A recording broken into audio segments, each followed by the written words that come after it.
So, how does this happen? You have a candid, year-long interview with the president's chief of staff. It's supposed to be this big showcase of a smooth, well-run administration, but instead it just explodes into this massive political firestorm. How did a story that was built on unprecedented access get branded a hit piece almost overnight? Well, that's what we're going to break down. And we're going to start right in the middle of the chaos. You have Fox News anchor John Roberts just laying it out there, asking the White House press secretary this incredibly blunt question. It's a question that just cuts right through all the political spin and gets to the heart of what looks like a major communications meltdown. Okay, so the scene is live television. John Roberts from Fox News is really pressing the press secretary Karoline Leavitt about this huge two-part profile in Vanity Fair. And the subject is one of the most powerful people in Washington, the chief of staff, Susie Wiles. Roberts' whole point is this massive contradiction, right?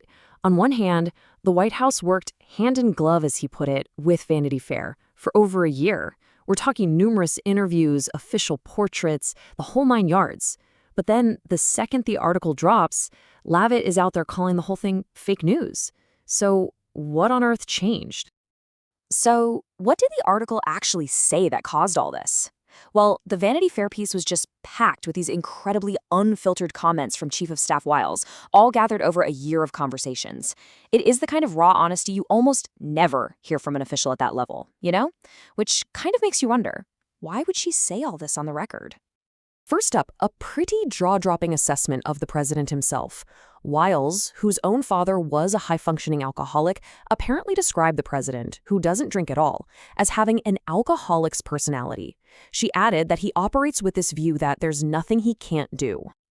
But her candor did not stop there, not by a long shot. She went on to describe the vice president, J.D. Vance, as having been a conspiracy theorist for a decade. I mean, think about that. This is the president's number 2, and his own chief of staff is describing him in these really blunt terms. And the internal critiques just keep coming. Wiles apparently had some pretty sharp words for Attorney General Pam Bondi. She said Bondi completely whiffed how the administration handled the Jeffrey Epstein files, basically giving influencers binders full of nothingness. She also had this razor-sharp take on Elon Musk, the tech CEO who was tasked with running the Department of Government Efficiency. Wiles apparently called him an odd duck and an avowed ketamine user. And believe it or not, the revelations didn't stop. She called a key ally, Budget Director Russell Vought, a zealot. She also admitted to some major struggles with policy, saying the administration's tariffs ended up being more painful than they expected, that a retribution campaign went too far, and that, yeah, some mistakes were made during the mass deportation process. So, faced with this avalanche of really damaging on-the-record quotes, what did the White House do? Well, they didn't argue about the specific quotes. Instead, they launched this incredibly disciplined, coordinated counterattack to just discredit the entire story. And this right here is the absolute key to their response. Just look at the language they're using. At no point do they actually say, "She didn't say that." No. Instead, her direct quotes are met with claims that the story is disingenuously framed or that context was disregarded. It's a very clear strategy. Don't attack the facts, attack the frame. And that strategy quickly turned into this unified front. I mean, it was a really remarkable display of message discipline. Everyone, and I mean everyone, including the people Wiles openly criticized, they all rushed to her defense. Bondi, Vought, they all released these nearly identical statements praising Wiles and attacking the story as an attempt to divide the team. You know, this observation from a public forum on Reddit just nails the whole strategy. The goal isn't to disprove the specific things she said. The goal is just to label the entire article as fake and then repeat that message over and over. Because they know that for their supporters, the label itself is way more powerful than the actual facts. Now, this attack the frame strategy, it's not just about damage control for one bad story. It's actually a perfect example of a much broader and frankly revolutionary approach this administration has to the media, an approach really spearheaded by Press Secretary Karoline Leavitt. From her very first day, Leavitt completely changed the game in the White House briefing room. She opened up press credentials to basically everyone: podcasters, TikTok creators, bloggers, you name it. Then she gave them their own dedicated seat right in the front row and often called on them first, which effectively lets them bypass the entire established press corps.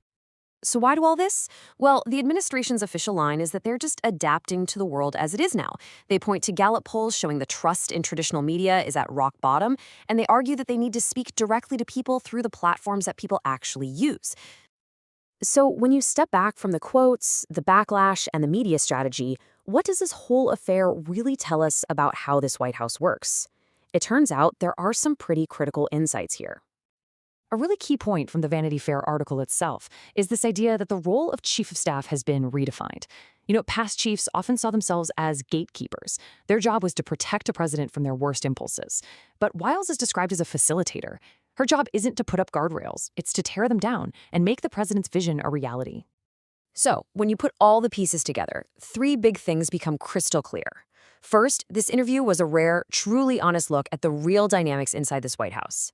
Second, it exposed a super disciplined crisis playbook that's all about discrediting the source, not arguing about the facts. And third, it highlights this deliberate, long-term strategy to build an entirely new media ecosystem. And all of that leaves us with one final, and I think really crucial question. In a time where information is so often weaponized and the media landscape is totally fractured, if an administration's response to a story is just to attack its credibility without ever actually denying the facts inside it, what are we, the public, supposed to believe?